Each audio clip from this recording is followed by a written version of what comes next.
Well, greetings, Cross Pointers. We're just glad to have you join me for this little message. This is a sort of a reenactment of a message I did a couple weeks ago at our leadership gathering, and I wanted to encourage you today with this message again. Pastor wanted me to kind of do it over and give you all a taste of it.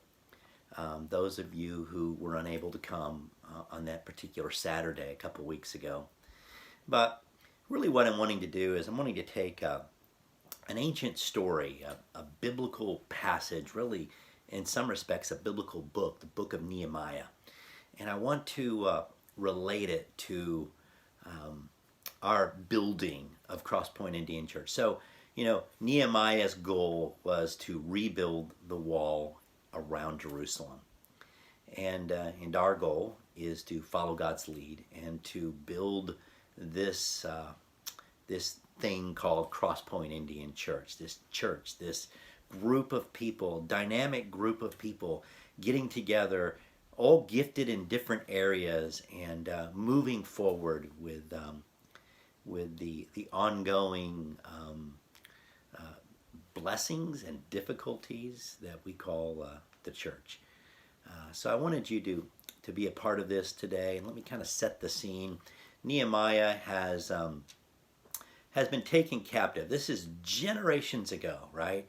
And the captives, many of them who were taken by the Babylonians away from their city Jerusalem, have died in Babylon, or as now the Medes and the Persians have taken over, and some have died under that leadership. But what it seems is going on now after generations of being captive is that, the captors have gotten used to these good people living among them, have given them jobs, they all have positions, they all do things, and Nehemiah is the cupbearer of the king. He pours the king's wine, he pours the king's drink, maybe even tastes the wine and the drink before he gives it to the king. And obviously he's very close to the king because the king is noticing that Nehemiah's face is downtrodden. And Nehemiah's face is downtrodden because the walls around Jerusalem are destroyed. And God is wanting to bring that people back. Here's the thing about an ancient city, is ancient cities had to have one main thing before they could be a functioning city. And that main thing they needed was a wall. There was no protection without a wall. So Nehemiah knew, and God had laid it on his heart, that these things had to take place. This wall had to be rebuilt before the people could ever return to that city, and God's people could ever be back to the place he always desired them to be. So the king is allowing Nehemiah to go and to begin the process of rebuilding the wall. So you think about Cross Point Indian Church. No, we don't need a wall built around our church, but we need a number of people, all of us together, to work together to build this thing we call Cross Point Indian Church. Every single person who walks through that door has a function, has a purpose, is gifted in doing something. God has gifted you to do that something, and hoping that you're engaging in that one thing that God has given you, or the multiple things that God has given you to do. But let's kind of compare and let's find principles relating all the way back to Nehemiah's process of rebuilding the wall and our process today of building Cross Point Indian Church. I wanted to formulate a few principles. In fact, I've got 4 today, and I want to kind of relate those to what's going on in the day of Nehemiah. Principle number 1. If your calling to build is from the Lord, then your success is in the hands of God. If your calling to build is from the Lord, then your success is in the hand of God. Listen to what Nehemiah himself said. He says, "Then I replied to them, the God of heaven will make us prosper, and his servants will rise and build." The God of heaven will make us prosper. One of the greatest principles in all of Christian leadership that we can acknowledge, that we can embrace, is that the God of heaven is the one who will make us prosper. We can do a lot of things. We can effort with great effort. But unless God does something, then we won't prosper. As a church, we will not grow. Just like in Nehemiah's day, that wall was not going to be built unless God did something. One of the things I do generally at this time of year is I go to India and I train pastors. And I train them in biblical hermeneutics. I give them principles for finding and extracting truth from the Word of God. I show them how to formulate a big idea in their message, and how to build and outline one point upon another point upon another point. But when it is all said and done, the main thing I teach them is your success is going to only come if God does something. So I just tell them, you need to pray. You need to find a lot of other people to pray for you. One of the things that I do before I ever get up to a pulpit is I am texting people and I am saying, please pray that God would change the hearts of people, that God would help me to present this truth that He has given me to these great folks. And the same is true in the day of Nehemiah. The same is true in our day as well. Maybe one of the greatest lessons any of us will ever learn in the Christian life is that our success as Christian people lays within the hand of God. You know, scriptures teach us, the scriptures teach us, that we should never think of ourselves more highly than we ought. And it's kind of a human thing. I mean, we all have this problem with ego, and we sort of think we're really, really important. And there's a sense in which we're really important and dependent upon each other. But in the end, anything we do, God and His Spirit has to empower us for great change to take place. And that's really what we want as Christians at Crosspoint Indian Church. We want the hearts and lives of people to be affected positively, and to be changed for our Lord. This may be a little bit of a hard saying for some of us to embrace, but the truth is that God is really about His glory, and we need to be about His glory. Always keep within our minds this great truth that unless God does something in our hearts and lives, and in the hearts and lives of the people of our church, then nothing ultimately is going to get done. Now, you say, well, Pastor, why would you say this? Well, I say it, number one, because it's true. But number two, I don't want you to go about whatever it is your gift is, whatever it is your position in church is. I don't want you to go about that sort of seeking your glory, looking to exalt yourself. I don't want you to think that it's about your effort, even though God uses hardworking people. In the end, it is us depending on His Spirit to do great things. You know, I've been a part of this church for a number of years, and there have been a number of very quality people who have come through this church. And if you were to survey these people and you were to say, what was it that really changed you? They would say, yeah, Crosspoint Indian Church is great, but our God is greater. It is what He has done in my heart. I mean, I think back to people like Monisha, and I think about Prince and Tarun and Marin Thomas and Monica Schroeder, and I think of Martina, and the list goes on, Sheetal and Emmanuel Pondala and Pramoda, and a young man who came to our church years ago named Swaroop. These are people that God has used dramatically here. However, He was the one who used them. He was the one who affected their hearts to make change, positive change at our church over the many, many years. Um, these are important principles, and this is one of the most important. You see, I think that God is less about the things we think are success and more about what he thinks is success. In other words, I don't necessarily think that God is about big numbers, and I don't think God's about great buildings and ministry leads and financial security, even though all of those things sort of play into what God may be doing in any given church. God is really about changing the hearts of people for his glory and for his honor.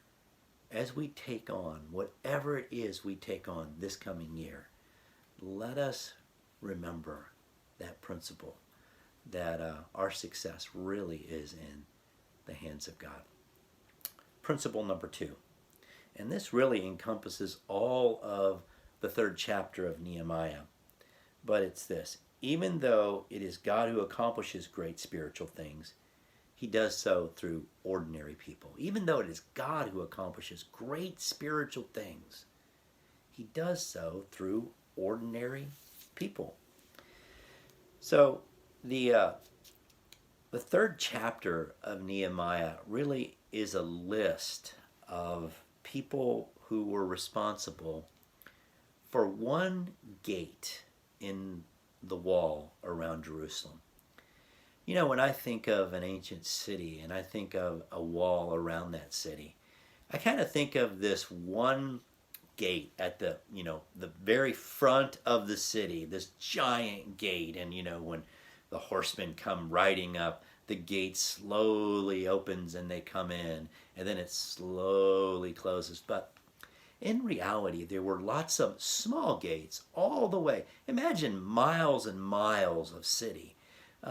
Somebody who wanted to go in and out wouldn't just go to the front gate, have to travel all that way. They would go out kind of this you could call it a personal gate, a gate over here, and maybe, a half a mile down this way there was another gate, and maybe another half a mile there was another gate, and these were small gates.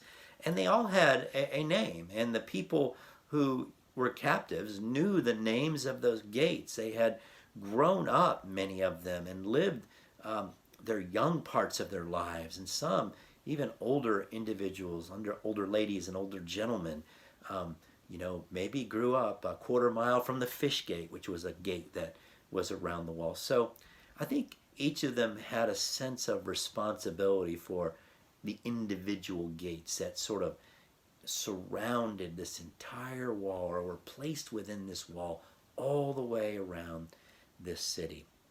Well, there were various different individuals who became responsible for building those gates, for rebuilding those gates. The enemy had come in and probably burned every one of those gates. And I'm thinking those gates were probably made out of wood, most of them, and had burned them, and all these holes were sort of surrounding the city wall.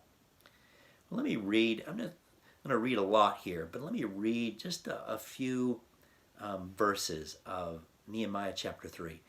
And we're going to see some individuals.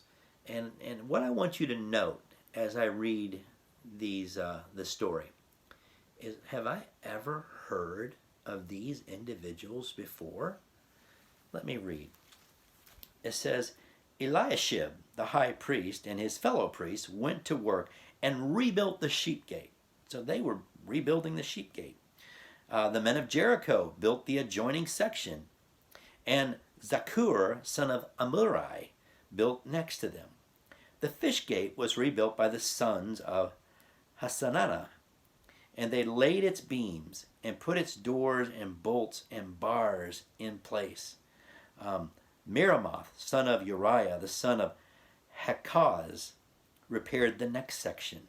Next to him, Mashullam, son of Berkiah, the son of Mashzabel, made the repairs to the next to him, and Zadok, son of Manana, also made repairs. When you read those people, and this chapter really is just one person after the next person after the next person, talking about the gates that they repaired and the stones that they stacked back on the walls, and this individual and that individual. And to be quite honest with you, as you read about these people, you will probably not recognize one of those individuals. They were all very different, very insignificant, very ordinary people, but every one of them had an important part. Because if they were attempting to rebuild a gate, let's say the fish gate, and they didn't do a very good job, or they failed to do their job, now the entire wall is rebuilt, and there's one hole in that wall because this one individual wasn't responsible. I want you to think of Cross Point Indian Church for a moment. And I want you to think of your responsibility. You've been given a responsibility in evangelism. You've been given a responsibility in media. You've been given, a responsibility in music. Whatever it is that God has gifted you with, whatever it is that you are responsible for, you may be a very ordinary person, but you are needed by Cross Point Indian Church. We need you. We need your gate to be built. We need your section of the wall to be erected and set up, because without you, Cross Point Indian Church will fail. Have you ever thought about being responsible in that part? Have you ever thought that our church is like a structure, and you may be an ordinary person, but you have a significant part, and a significant part that could make a big difference in history as God and His Spirit uses you to do that one responsibility. I want to make note of another individual that probably most of you have never heard of. His name is Edward Kimball. And believe it or not, Edward Kimball, many, many years ago, he had a responsibility. And his responsibility was he was a Sunday school teacher. Just a simple Sunday school teacher, probably in a very small country church. But I want to say that God used him to do incredible things. And if it wasn't for this one guy doing his one responsibility, millions upon millions upon millions of people would have never come to faith in Jesus. Edward Kimball was a man who taught Sunday school. And one of the kids that he taught was Dwight L. Moody. And Dwight L. Moody was a great and impactful individual in the 20th century for the Lord. I think it was the 20th century. Well, at one of Dwight L. Moody's revivals, an individual by the name of J. Wilbur Chapman was converted to Christ. And J. Wilbur Chapman became somewhat of an evangelist, and at one of his meetings, a guy named Billy Sunday came to faith in Jesus. I think Billy Sunday was a baseball player, was an athlete. And Billy Sunday began to do evangelistic meetings, and at one of his meetings, an individual by the name of Mordecai Ham came to faith in Christ. Well, Mordecai Ham began to preach the gospel, began to do evangelistic meetings. We don't do that quite like we used to anymore. Maybe we should. But at one of Mordecai Ham's evangelistic meetings, a young man by the name of Billy Graham came to faith in Jesus. And we know that millions upon millions of people have been affected by the ministry of Billy Graham. And if it wasn't for Edward Kimball being a common Sunday school teacher, Billy Graham and millions of people would not have come to faith in Jesus. That's pretty cool, isn't it, when you think about it? I want you to think of this for a moment. Old Pastor Emmanuel Thomas, he's in his 80s, and maybe little Isaac is now a grown man, and he's pastoring the church. And Emmanuel Thomas decides that he's going to write the history of Cross Point Indian Church. And he's going to go back in time, and he's going to begin to write out the things that God reminds him of, and the people that may have been somewhat insignificant or thought themselves to be insignificant, but how important they became in the history of Cross Point Indian Church. You might remember the faithful Sunday school teacher Rehan, or Anita, or David Armstrong, or Swaroop, who were involved in student ministries, or Emmanuel Pandala and Yafe, or Dilip and his efforts that he had with students, and so many other things. And put your name in there, because even though you may think I'm just an ordinary person in a small Indian church, and really what I do doesn't really amount to much, the truth is you don't know that. Continue to be faithful. Continue to serve the Lord, and let God do with you what he will. Humbly serving God. There's nothing that I would say gives you a better chance of God using you dramatically than humbly serving him. That's principle number 2, is that even though God is the one who does the work, he does so through ordinary people like you and like me. Principle number 3, whenever you are doing a good work, there will be opposition. Whenever you are doing a good work, there will be opposition. In this particular case, in this story of Nehemiah and the wall, there was specifically one guy named Sanballat who arose to be an enemy against the people of God. For some reason, he didn't like the idea of God's people rebuilding this wall and eventually inhabiting this city once again. He was an enemy of God's people. And in Nehemiah chapter 4 and verse 1, he says, when Sanballat heard that they were rebuilding the wall, he became angry and was greatly incensed. It also says, our enemies said, before they know it or see us, we will be right there among them and will kill them and put an end to their work. Now, I don't think any of us probably has ever been threatened by another individual, probably, not because we're Christian believers or anything like that, but there are subtle enemies that are against Cross Point Indian Church being built up and being a light in the Plano area and beyond.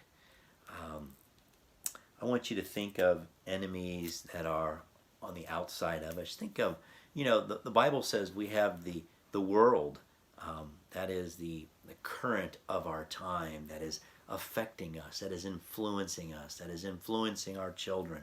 We have the devil, who is this enemy on the outside, and his principalities and powers and spiritual forces of evil in high places, and they are affecting us.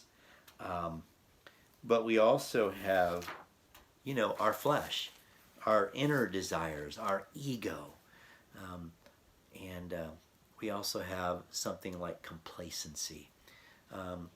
With complacency, we say, hey, I'll get around to whatever it is I'm responsible for. I'll throw this event, or I'll encourage people in this way. And complacency says, I'll do it another time. I'm just kind of sitting back. I've got other things that are important to me right now. And in the end, it never gets done. We have a lot of enemies you might not even think of. I don't know how many of you know my history. I was a pastor of a very small country church. At least it started out very small. There were about 12 people, I think, when I got there. And it just grew and grew and grew. And God did incredible things through that church and through a whole lot of very ordinary people. One of the main things I learned about growing a church, building a church, is that there are 1,000 ways to destroy a church. And there's really only one way to build it. There are 1,000 ways, and a lot of them have to do with our own significance and what we want people to think about us. How significant we want to be noticed by people. When we do something good, we want to, sort of stand up and pastor say something in a service about how great we did. And I think we all struggle with that a little bit. Let me just say, put that aside. Put that aside and work for the glory of God. 1,000 ways. This person gets offended by this person, and this group goes off and leaves, and this new group comes, and this happens, and that happens, and there's a breakdown in interactions. There's a fail in communication. There's always something. Whenever it seems like a church begins to progress, the enemy seems to sow a seed within our hearts at times, a prideful seed, a seed of complacency, a seed of procrastination. And the next thing you know, our position and our year sort of fades by, and we've really not done anything humbly for the Lord in that year. There are 1,000 ways to destroy a church. And there's only one way to build it, and that one way is humbly depending upon God and letting Him do His good work. We need each other, Crosspoint Indian Church. We really do. Let's not be one of those 1,000 different ways to bring a church down, but let's be one who is plugging into that one way that we can build each other up and build Crosspoint Indian Church to be the church that God always desired it to be. I hope you'll do that. I hope you will treat one another with the respect that you would treat Jesus. I hope you'll be encouraged with that. You're encouraged with this word, and that you will move forward, and that we will move forward as one to build this church the way God always desired it to be. We have a big year. I think it was Ramesh Richard who said, there's going to come a time when hindsight will be 2020. We will put 2020 behind us. We will go to 2021. Let's make this 2021 the most important, the greatest year in the history of Crosspoint Indian Church. God bless you.